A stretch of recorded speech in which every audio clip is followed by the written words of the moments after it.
Prediction Session Podcast. Hate me and love me. There's no in between. I know I've been gone, but now I'm back. It's a situation with the YouTube guidelines that I just don't be on this motherfucker as much.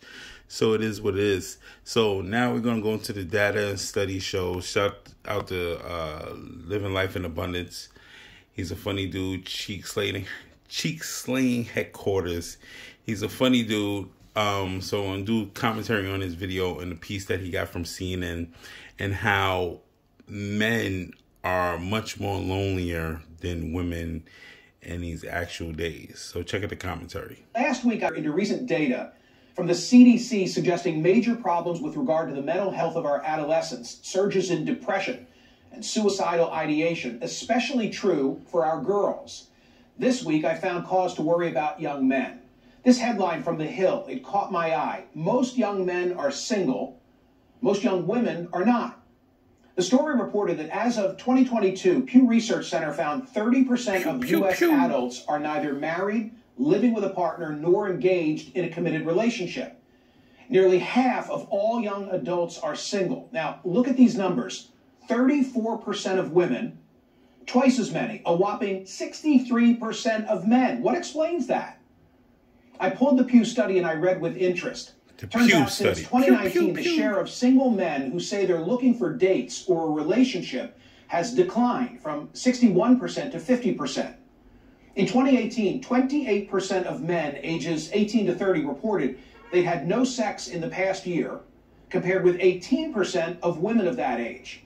The Hill report said men in their 20s are more likely than women in their 20s to be romantically uninvolved, sexually dormant, friendless, and lonely.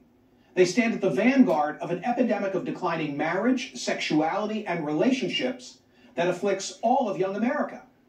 Among the causes, among the factors, a reliance on social media and online porn.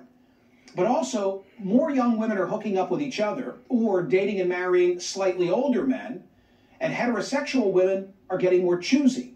Other troubling statistics about men come from a 2021 study from the Survey Center for American Life. They found the share of men who have 6 or more close friends, which in 1990 was 55%. That's a heavy decline, by 2021 had shrunk by half. Meanwhile, those with literally 0 close friends, which stood at 3% in 1990, has zoomed to 15%. I'm absolutely... Expert quoted by The Hill said this disconnect can have catastrophic consequences for young men. Quote, in the worst case scenario, the young American man's social disconnect can have tragic consequences. Young men commit suicide at 4 times the rate of young women. Younger women are largely responsible for rising rates of mass shootings, a trend that some researchers link to their growing social isolation. Well, those words reminded me of a conversation that I had over a year ago right here on CNN with NYU professor Scott Galloway.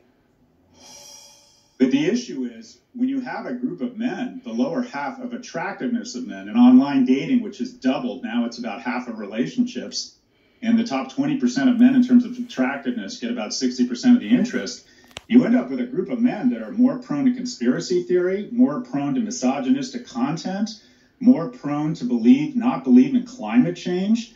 So this is December 28th, 2021. They did this research on CNN. Is failing young men does not end well. This is an existential crisis, failing young men. As always, Professor Galloway was prescient.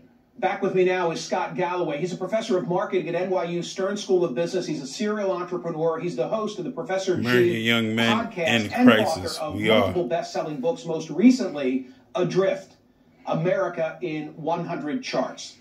Scott, thanks for returning. Hasn't the advantage always been to those with the looks and or the money? What's changed?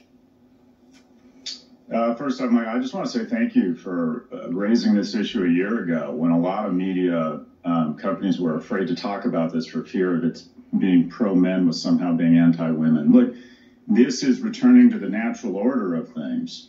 For the majority of history, a small percentage of men have had the majority of the mating opportunities. But in America, we decided to make a huge investment in what would probably be the greatest innovation in history, and that is in the middle class. From 1945 to 1947, 7 million men returned from war were discharged from the service, and we decided to give them the GI Bill, subsidized mortgages. We saw education rates go from 5 to 45%. They were valued, and we had such a strong manufacturing base that you had massive marriage and household formation. And some men were seen as more economically and emotionally viable.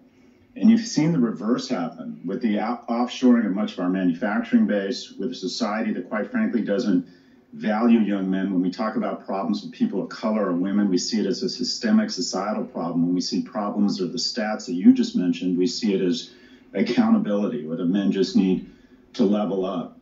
But married households and household formation are better citizens. They vote. They save at twice the rate. They're less likely to commit crimes. If you were born...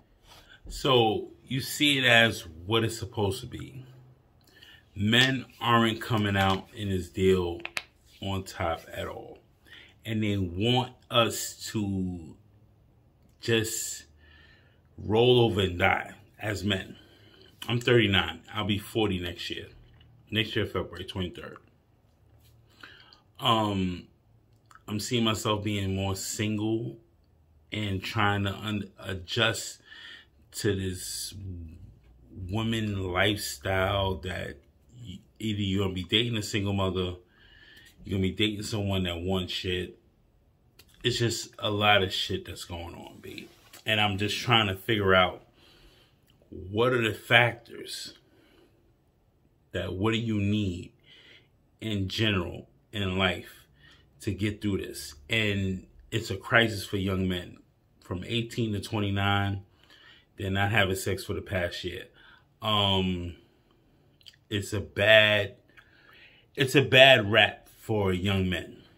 They're not getting anything. Social media scrutinize everything. 65% of couples that link up, they're only linking up online because online seems to be more of a reality in actual real life compared to cold approach that no one's doing anymore. It's a shame, man. I see it happening. It's not going to change. The elites got us right where they want us. No procreation, no nuclear family, no middle class. Everything in the suffering. But for Predictions Podcast, hate me, love me, there's no between. Like, comment, share, subscribe. Hit me on predictionscension@gmail.com. There's no saving the human race. Human race is dead. That's how I see it as. Have fun while you can, while you're still here.